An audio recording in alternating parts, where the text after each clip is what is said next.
You know, it's just human nature to want to be in relationship. And whether we're willing to admit it or not, all of us want to be loved. And for some of us, that will mean a desire to be married. Love and marriage, both created by God and both mostly awesome. Now, you hear the name of this new series that we're starting today, and you got to have questions about that, so I'll tell you the story. You see, what happened is that Nathan, our tech director, just got married in December. He's up in the booth saying, "Congratulations, Nathan. Way to go."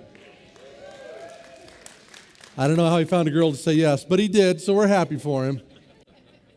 And he was writing an email to Isaac Smith, and some of you know Isaac. He's the district superintendent over all the Wesleyan churches, northwest part of the country, and they were talking about business, but Nathan mentioned that he had just gotten married, and so Isaac wrote back, and he said, "Hey, congratulations on your recent marriage. I find marriage to be mostly awesome." And when we saw that, we just cracked up. But then the more I thought about it, I thought, now there is a two-word description of marriage. Really, I mean, really think about that. Mostly awesome. Do you know that marriage was God's design? But the design that God came up with started with Adam and Eve back in the garden. Back in the garden where everything was beautiful. Here they are, they have perfect closeness with God, perfect closeness with each other in this beautiful place. I mean, what an awesome place to be. Oneness with God, oneness with each other. But we have to assume that relationships were a little bit easier for Adam and Eve because really, what did they have to do? I mean, they're just chillaxing in the garden all day and they're hanging out and they're both naked, which is awesome, right, guys? And if you're under 40, that is. But, I mean, isn't that how marriage should be? We all kind of desire to have that safe oneness type relationship, right? I mean, that was God's plan.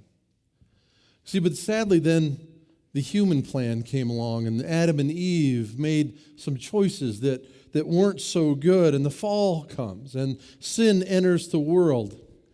See, we desire to have that calm oneness in our marriage. But sadly, what we usually end up with is a little bit more like this.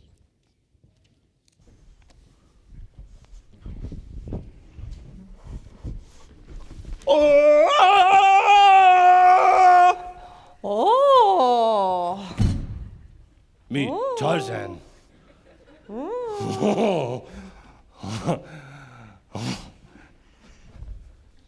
You pretty.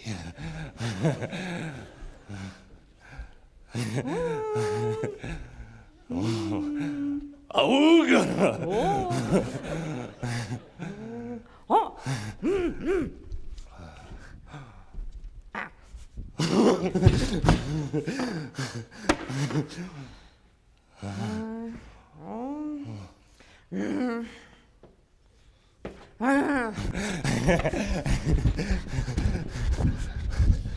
You see, when it's just dating, pretty much everything the person does is cute, right? There's nothing like the beginning of a brand new relationship, and you start to hear yourself say things like, "How did I ever live without him? She is the most beautiful creature I've ever seen, ever." Scientists have a name for this. It's called the hormone goo-goo stage. All right, I made that up, but it's pretty accurate. You have to admit.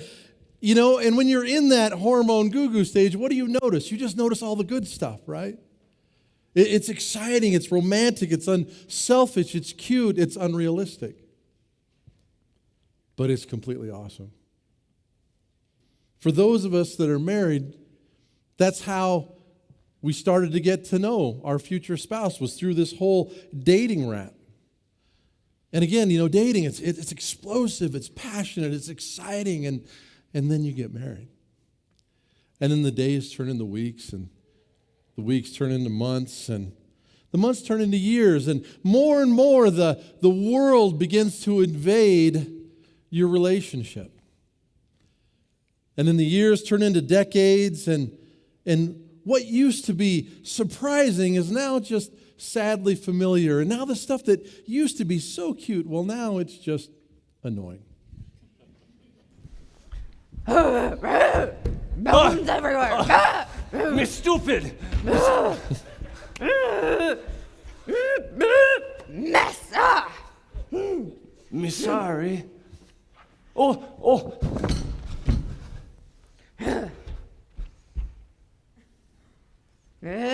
Don't hit.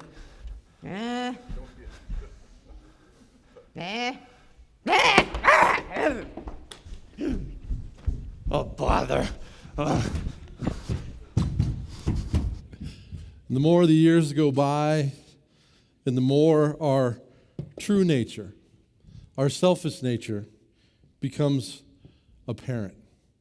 The more all of that stuff that used to be wonderful and exciting and romantic, now, he's just so ordinary. And she's just so familiar. The new is worn off, and what used to sizzle now takes some work just to have a little bit of fizzle. And eventually, if we're not devoted to improving it, it begins to lead to disconnection, maybe even a breakup. Love and marriage, mostly awesome. Now, you have questions. We have questions. Maybe you're thinking, how do I make my marriage better? Or maybe you're in a dating situation now that you think might lead to marriage. And so you're asking, what can I do to prepare with my future spouse to make it as good as it possibly can be? Or maybe you're thinking, I just need to figure out how to heal up from the relational damage that I've experienced. Maybe you're thinking, what's my part? What's my spouse's part? Well, in this series, it's really my prayer, guys, that we will be able to find the answers to those questions, and more than that.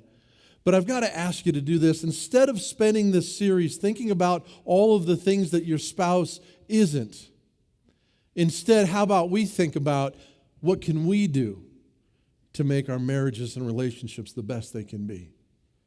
Because we all know, our greatest joys and our most devastating disappointments come in the form of human relationship. But the good news is that God invented marriage. God invented relationship. And He has a lot to say about marriage and about how to have the best marriage possible. And maybe, though you're here, maybe you're not married. But maybe someday you would like to be. Well, I got to tell you, the stuff that we're going to talk about today is just the basic building blocks of how to have the best marriage. And if it's someday for you, well then, this is good stuff. It's stuff that you can start working on right now. Maybe you're married, but you're struggling. Again, today will just be a great back to basics kind of message, things that you can start to work on. Because what we're going to talk about today are just some basic biblical principles about marriage, some building blocks, things that we can do, whether it's current or future, so that we can have a marriage that's mostly awesome. Now, I realize that there is a great deal of debate and controversy about marriage these days. So let me say this. What we need to understand is that God created marriage. And God created marriage to be the cornerstone of every society. And next to your relationship with Jesus Christ, it is the most important relationship that you will ever have on this planet. And what's so important for us to understand is that there are spiritual and moral implications when it comes to marriage that go way beyond just getting a better tax category with the IRS. Marriage is God's design for a healthy society, for the procreation and the raising of children. And even though not all people have to or need to get married, it is extremely important for us to understand that marriage cannot be taken lightly. There's so much about marriage and sexuality in the Bible. And one thing that we need to understand is that when you marry someone, when you make that commitment, in God's eyes, you actually become one person. That's how spiritually deep the act of marriage is. It's no wonder that marriage is under attack, because the devil knows how important it is. Marriage is also the best metaphor for our relationship with Jesus. The Bible calls the church the bride of Christ. Well, what's the church? It's not a building, it's us. It's those of us together who decide to follow Christ. We are the bride of Christ. Now, I don't know what your relational situation is today. Struggling and married, happily single, desiring to be married, divorced and happy, divorced and hurting. Whichever it is, what I can tell you is that God has a plan for your relational world. And starting today, if you're tuned into that plan, God will help you get there, because this is important stuff. It's very important. It's also very important for us to understand that even the best marriages need some enrichment. Even the best marriages do. You know, it's not just a Valentine's Day thing. Guys, do you know Valentine's Day is coming up soon? Did you know that? Okay, I'm giving you some heads up. Don't go to Walmart on the 13th at midnight, okay? A little warning right now. But it's not just Valentine's Day that we need to be talking about our marriages. We need to be talking about this year-round. We need the challenge to take the next step. Because, guys, here is the scary thing. More and more, the world simply just does not understand the spiritual and true emotional implications of marriage. I saw an advertisement a few years ago for a Sony PlayStation game system. And it was it was a billboard, and it was a note to the wife saying, buy him a Sony, because, if you buy him one of these, if he's at home, at least he won't cheat on you. And I'm like, really? That's an advertisement? I got an article that was emailed to me a few weeks ago, and the title of this is a real article. How can an affair add spark to your marriage? This is real. I talked to a young person going to BH. They were talking about that their professor, they were discussing the institution of marriage within class one day, and the professor was advocating for the use of prostitutes, saying that will help your marriage. So this is happening. A couple of weeks ago on my 50th birthday, Christina and I were in Denver for a couple of days. And so she, thinking ahead, thought, well, let's have dinner with some of our old friends. So she emailed some of our old friends and said, hey, meet us at the Northwoods Inn, because when I was a kid growing up, I used to go to the Northwoods Inn all the time with my parents. And then when Christina and I started dating, we would go with my parents to the Northwoods Inn. So she sent this email out to our friends, and then Christina got up the next day and was reading the Denver Post and found out they had just turned the Northwoods Inn into a swinging couples club.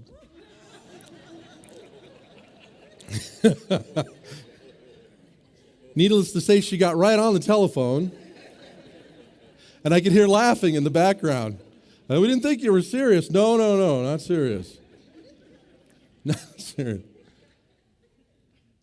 You see, this is what happens, is that the devil takes something that God created to be good and beautiful, and he just twists it.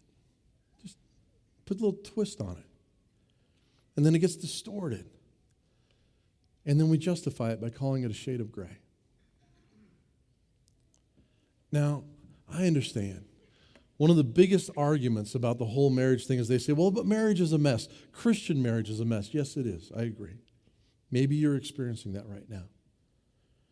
Even the best of marriages are just mostly awesome. But God says there's a better way. And it's his way when it comes to marriage. And the Bible intimately describes relationships, especially marriage. And marriage was God's design for us to thrive in, not just to survive. You know, when I perform a wedding for a couple, they don't show up on their wedding day hoping, hey, I just hope this marriage is at least tolerable, do they? Nobody does that. I mean, I can't imagine the bride or a groom showing up and in their mind they're thinking, all right, well, I'll just hang in there for a couple of years and, if it gets a little hard or boring, I'll just bail out, but hopefully at least I'll get a couch and a TV and maybe some emotional baggage to take with me. Nobody thinks that. When people show up on their wedding day, they come expecting what? The best, right? The best. You come expecting the very best. Survival is not the goal, but how often in marriage does survival become the goal? Thriving is not the same as surviving, is it? God's plan is for us to thrive. Now, it's not 100% perfect. It's just mostly awesome. So here's what I'm going to do. It's always good to start with a little self-evaluation. So I want to do a little self-evaluation of our marriages. And if you're here and you're single and you're thinking you might get married someday, well, think about it in the terms of how you want your marriage to be. And what I want to tell you guys is that this topic is so important that we're doing what I would call a full court press when it comes to marriage, okay? We're doing 4 weeks of this marriage series, and then that last weekend, we're going to have this marriage conference. Guys, this is incredibly important, all right? I am serious about this. It is my sincere desire that all of us would go to this. Single, divorced, married. And guys, here's a little hint. Valentine's Day is coming up. You want to get your wife something she's going to be excited about? Sign up for this. She'll be thrilled, trust me. Do that. It's incredibly important. And we need to do that. That's how important it is to us. We want to do this. All right, at the top of your notes, pull your notes out. At the top of your notes, I wrote 3 words. It says romance, routine, and roommate. Now, before you sign anything or mark anything, let me explain it to you, okay? When I'm talking about romance, this is what I'm talking about. I am not talking about the initial dating excitement stuff. I'm talking about, is there a little bit of passion? Are you willing and in the process of taking some steps towards health? When you talk about your spouse, do you tend to smile? Do you give her flowers? Does she give you tools or rocks? Is there a sense that you're pulling the sled together? Is there some warmth? Is there some romance? Okay, that's what I'm talking about, romance. Or is it routine? Routine I would describe as stable, but not a lot of spark. It's okay. It's not great. It could be worse. It could be better. Some people would call this survival mode. Or has it gone all the way over to what I would call the roommate stage? Is it flat? Maybe there's still a little love there, but you don't really like them. Maybe you're even living separate lives. Maybe you're even thinking about bailing out. Here's what I want you to do. I want you to look at that, and I want you to mark where you are right now. And if you're sitting next to your spouse, feel free to just memorize it in your head. Don't get in trouble, okay?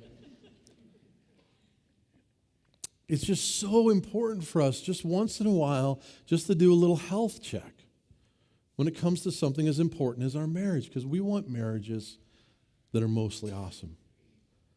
And again, realize that even the best of marriages will hurt sometimes. But I know some marriages hurt all the time. And if that is where you are today, let me just say to you that there is hope. There is. And what I would do, listen to what we're going to talk about today. Start with that. Pray about these steps. Then next week, what we're going to talk about is we're going to talk about healing from our past. Because for us to move ahead into the best future possible, we need to have healing from our past. So that's what we're going to do next week. And if you're having those kinds of struggles, please let us know. We would love to help you with that. There are all kinds of resources. Please just let us know. The pastors could talk to you. We have a counselor on staff. We got Celebrate Recovery on Friday nights, a fantastic program. We have life groups. Don't suffer in silence. We want to help you. So what I want to talk about today are the 4 commitments, the 4 building blocks of marriage, what we can do to make our marriages sizzle again. Number 1, in your notes, the first thing we need to commit to is to commit to a growing marriage. Commit to a growing marriage. Now, my son Brendan is 14 going on 15. He's at that stage of life where he goes to bed at night like this tall, and he wakes up the next morning like this tall. And you're like, did you grow last night? It's so weird. It's like you can see it, right? It's really cool, but it's weird. And think about, though, if it's healthy, it should grow. If something is healthy, it should be moving in a positive direction. Christina and I celebrated our 28th anniversary this last May. She here? Don't tell her I said that. I'm kidding. Has it been 28 years of bliss? No. Let me just say that our marriage has been mostly awesome.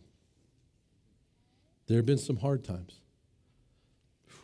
We had a rough patch about 7 years in, didn't know if we were going to make it. Thanks to a good Christian counselor, it's mostly awesome. I look back on 28 years, there's been some pain, there's been some great memories, there's been lots of mistakes, and there's been some good decisions too. You see, when we get to our 50th anniversary, we want to be like that cute old couple, that you see in the park, holding hands, taking walks, playing golf together, sharing one another's oxygen tanks.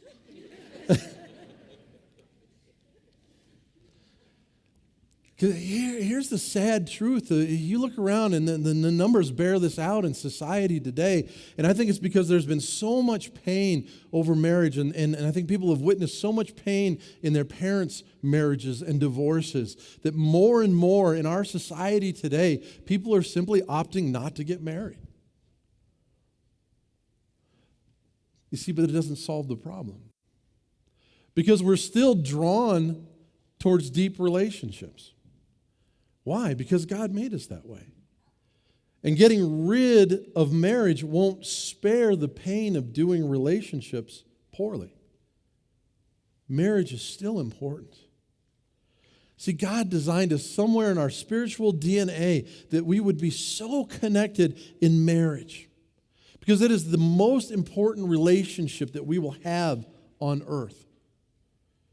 He gave us something that I'll call oneness. And this is a term that I actually learned from the first marriage conference that Christina and I, Family Life Marriage Conference, that she and I went to, because we've been to multiple.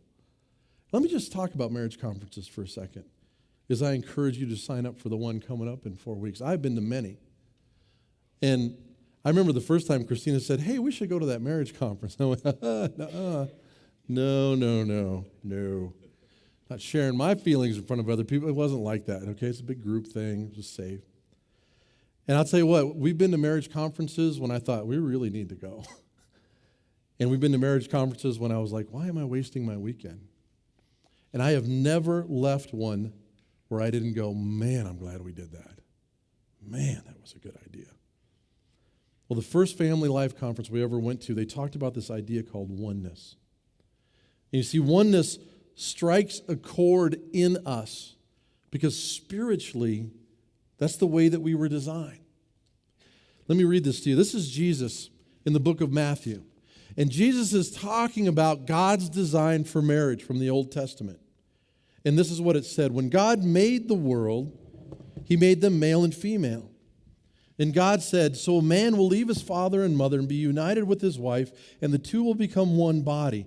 This is that oneness factor. The two are united into one. So there are not two, but one.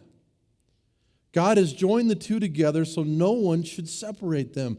And I'm sorry, guys, this isn't just about sex. That's a part of it, small part.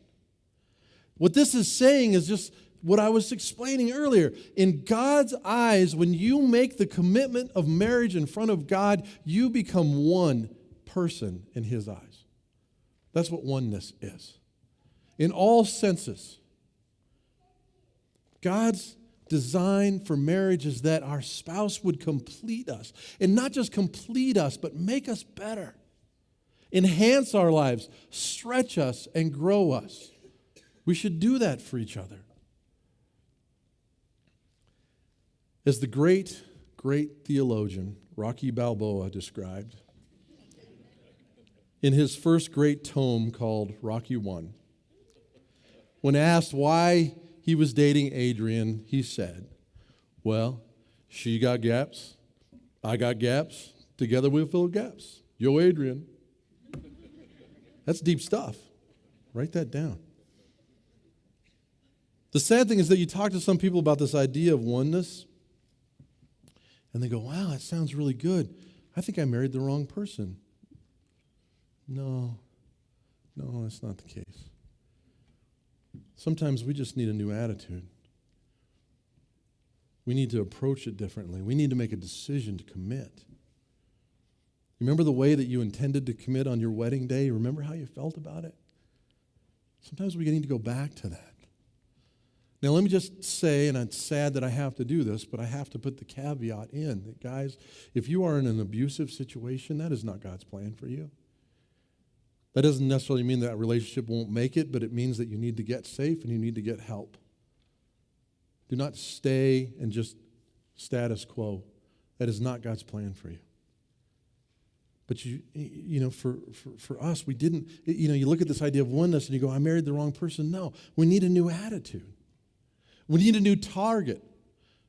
We need a new target that's not the world's target, it's God designed. Because when we follow God's design, miracles can happen, and I have seen it.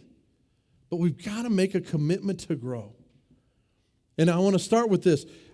I want you to ask yourself this question.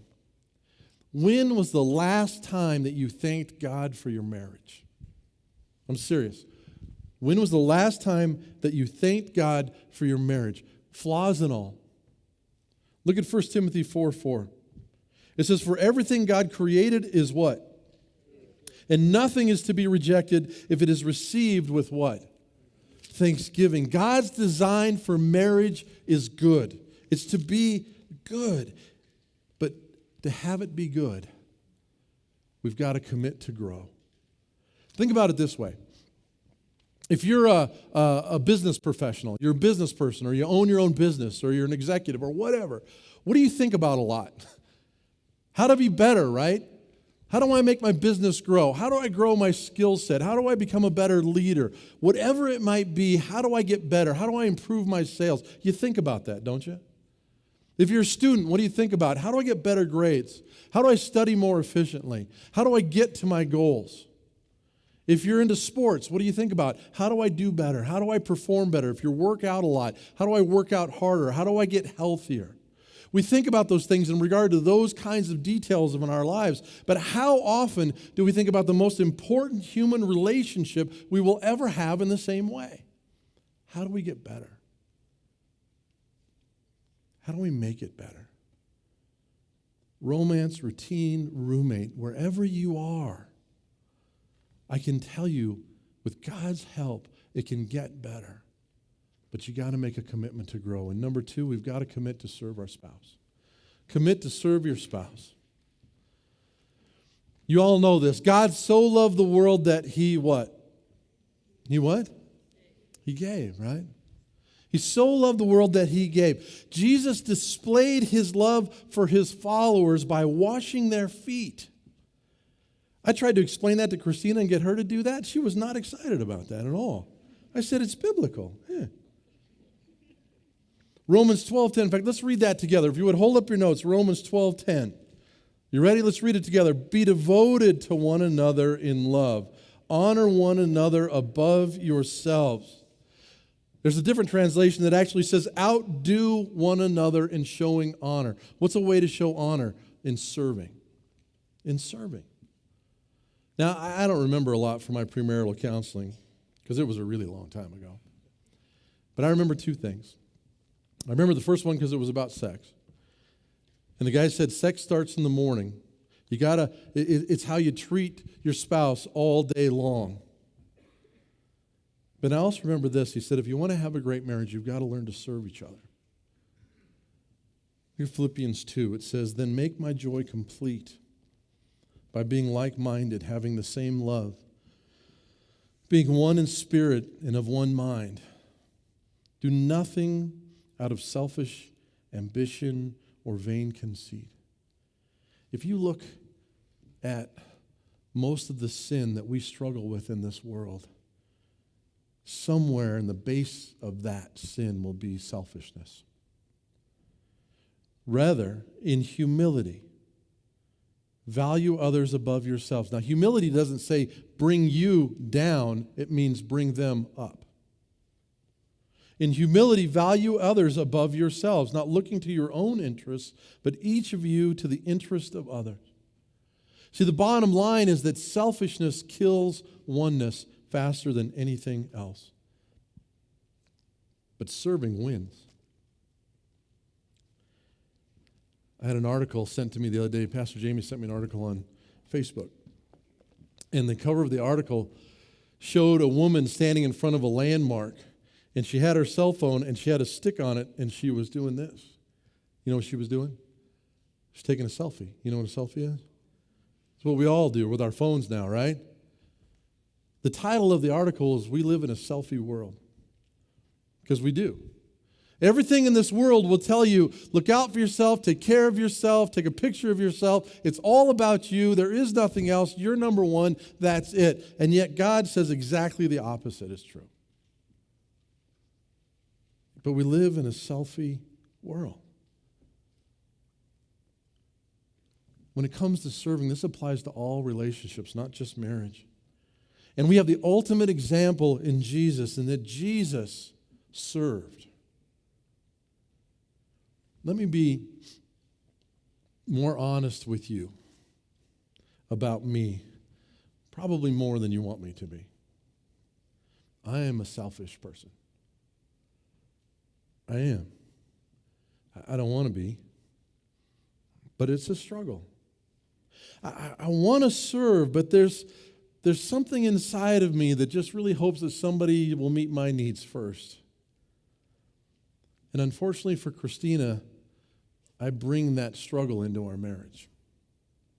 And as much as I want to love Christina and I want to serve her, there's something that says in the back of my mind, don't get off the couch yet. Maybe she'll take care of it. In the last 24 hours, think about the opportunities that you had to serve somebody that you love that you either missed or ignored. I can tell you a few. I remember when we were first married, and one time she asked me to, she was doing laundry and she asked me to make the bed. And I made the bed, but I did it wrong. Now, you got to understand, I have been in the military. I know how to make a bed. I mean, I can make a bed and bounce a quarter off of it. But she came in and she said, where's the dust ruffle? And I said, what's a dust ruffle? She wants the cloth to go, well, what's that for? I mean, does that keep you warm? No. Well, what's the point? You don't need it. Forget the dust ruffle. What's with the 18 pillows? I only use one. 18 pillows? Really? I mean, you just got to take them off every night. What is the point of that? And she had to calmly explain to me how important this was to her, and I had to get on board with that. I don't have to ask you if you relate to this. If you are married and you have a pulse, you understand what I'm talking about, right? You understand. This is hard. We got to serve each other. You say, yeah, but Mark, grace is not about works and love is not about works. No, but you know what? God served us. God served us. And he's asking us to serve each other. So you say, well, what can we do? What can we do to make progress in this area? Well, look at 1 Corinthians 13, the love chapter. Love is patient and kind. Love is not jealous or boastful or proud or rude, does not demand its own way, it's not irritable, it keeps no record of being wrong. Some guy probably read that verse at your wedding. Do you remember that? And you're thinking, oh, that sounds so nice among all the flowers and my family, my friends. Isn't this nice? Guess what? Paul didn't write that to be read at your wedding. He wrote that so that we would live it out. How do we do that? Seriously? How do you love like that? Well, first thing, pay attention. What does your spouse need?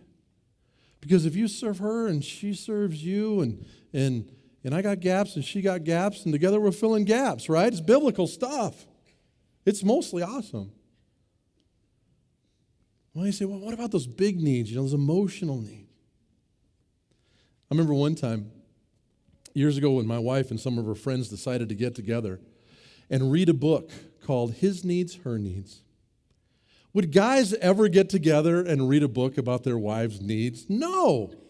No, wow, no way. Why? Because we're men. We're tough, right? In reality, we're just scared to go there. But we act tough. Christina said, you should read this. I said, I don't want to read that. So she was nice enough to give me the Cliff Notes. What do you think the top 5 needs of women are? I just put these in your notes because I thought you might want to take this stuff home. Number 1, affection. Stop, guys. Her definition. This is hugging, not groping, okay? Affection. Number 2, conversation. Oh, man. Number 3, honesty. Number 4, financial support. Number 5, family commitment. Now, these might be a little stereotyped, but this is good stuff. These are real needs.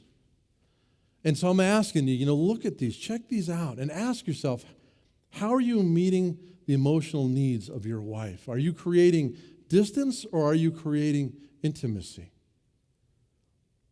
And then ladies, when we talk about the top 5 for guys, because if you ask a gal, all right, what are the top 5? You'd be like, okay, sex, oxygen, sex, sports center, sex, physical affection, in other words, sex, and maybe the remote control. That's about it.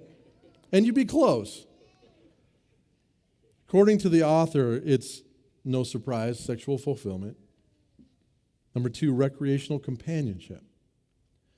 Number 3, an attractive spouse. Don't boo me, I did not write the book.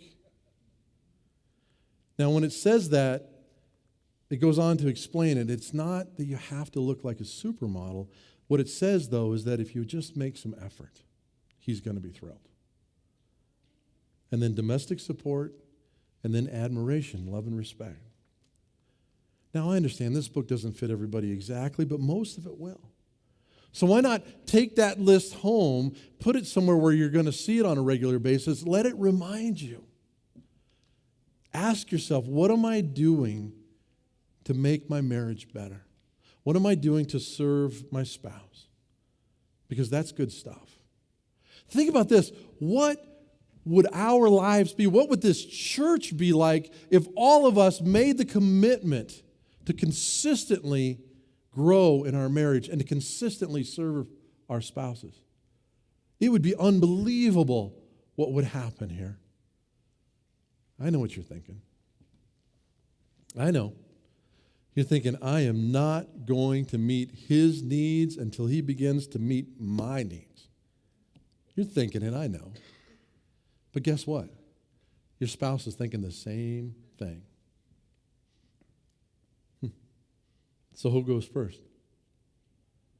You want me to answer that for you? You do. You go first. You start. You see, when we needed a sacrifice so that we could have a relationship with God, God went first. You see, it's a decision. Love is a decision. Love is a commitment. It's not just a feeling.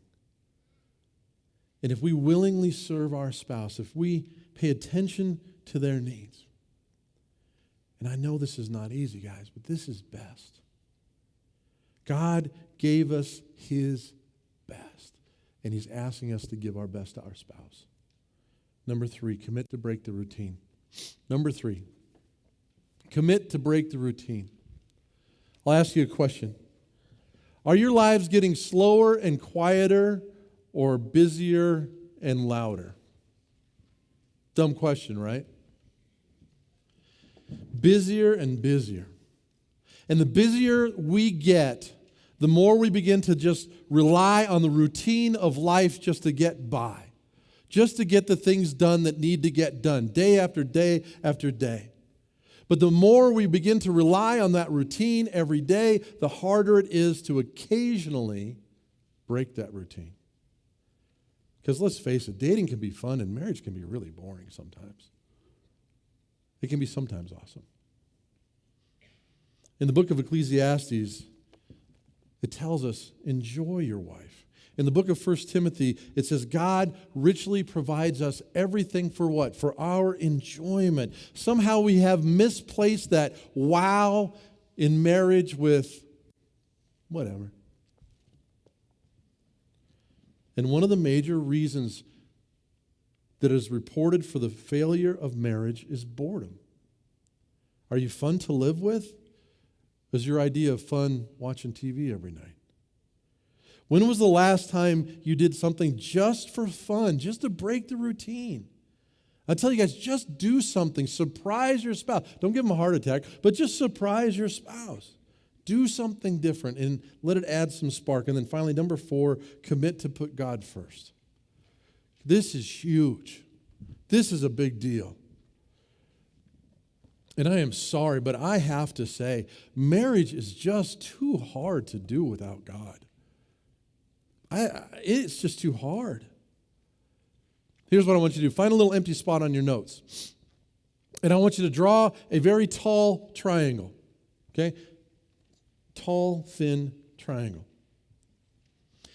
And down at the bottom left-hand corner of that triangle, write me. Not me, you know what I mean. You. Write you, me. At the other bottom corner, write your spouse's name. At the top of that, write God. You see, life doesn't make sense without God at the peak of it. It doesn't make sense. It only makes sense when God's in control. 1 John 1:7. In fact, I'd love for us to read this together. This is a beautiful verse. 1 John 1:7 out of the Living Bible. You ready? Let's read this together. But if we are living in the light of God's presence, just as Christ does, then we have wonderful fellowship and joy with each other. The key to deep personal relationships is the presence of God. The key to deep personal relationships is the presence of God. If I am pursuing a deeper relationship with God, if Christina is pursuing a deeper relationship with God, together we can have the best human relationship possible. Not perfect, but mostly awesome. Now, I know you can have a good marriage and not be a Christ follower. That's true. What I'm saying, though, is for marriage, if you have Jesus at the peak, it adds a whole new dimension to what can happen in your marriage, that dimension of oneness. And maybe you're here and you say, but my spouse doesn't want anything to do with God. I was talking to a gal in the church a few weeks ago, and she was lamenting to me because her husband won't come to church. And I said, well, what's the problem? And she said, well, he feels like if he comes to church, they'll take away his man card. The strongest men I know are followers of Jesus. Look, if your spouse just isn't there spiritually, go back to number 2. Serve them anyway. Serve them anyway. Serve them the same. And you don't have to preach at them all the time. Just show them God's love. Show them Jesus in your life. You may be the only Bible they're ever going to read. Let that show in your heart. You don't have to leave Bible tracts next to the bed and sing Kumbaya all the time. Please don't do that. Please don't do that. That's a bad idea. The most important relationship any human will have is the relationship that God offers us through Jesus Christ. John 1:12, to all who believed in him and accepted him, he gave the right to become children of God. Circle believed and accepted. You see, because in that relationship with Jesus, we get to see how he treats us. How does God treat us? With love and respect and grace and sacrifice. And I don't know why, but he does. And he is so clear that he's saying to us, this is how I treat you, and this is how you should treat your spouse. As a Christ follower, the good news is I don't have to rely on my own power to do this, because marriage is hard. I can rely on God's power to do this. But I've got to have the most important relationship first. It has to be God first, and then your spouse, and then your kids, and then everything else. And then realize that God models for us in the way that he has treated us by sending Christ for us, how we should treat our spouse. And as we follow him, and as we follow his guide for marriage, I know that we can all get to a place where we can say marriage is great. In fact, you know what? It's mostly awesome. Pray with me if you would. Father God, as we come today, Father, we come with grateful hearts. Because God, above everything else, what stands out to me is the reality of the grace that you have shown us. The fact, Lord, that you were willing to send your Son to die for us so that we could have a relationship with you, Father. And Lord, you didn't do that because we deserved it or earned it. You did it simply because you love us. And Father, in that same way, you are asking us to take that truth of what that relationship looks like, how you have treated us, and you are saying to us, God, extend that same love and grace and sacrifice to the people that we're married to. Father, you have called us to serve each other, to love each other. But Lord, it's hard because we live in a world that says it's all about us, and God, your word says exactly the opposite. So Lord, help us. We need your help to do this. And so God, I pray for this series, Father, that you would just make it mostly awesome, that you would make it what you want it to be. And then, God, I pray for that conference, Lord. I pray that people would sign up, that, Lord, they would put away their hesitancy to go to something like that and realize, God, that the most important relationship we have next to ours, our relationship with you, is our marriage. And why would we not work on it? So, God, help us to cross that little fear boundary and to go ahead and sign up. And I pray for the conference that it would be awesome, or at least mostly awesome. And Father, thank you again for loving us.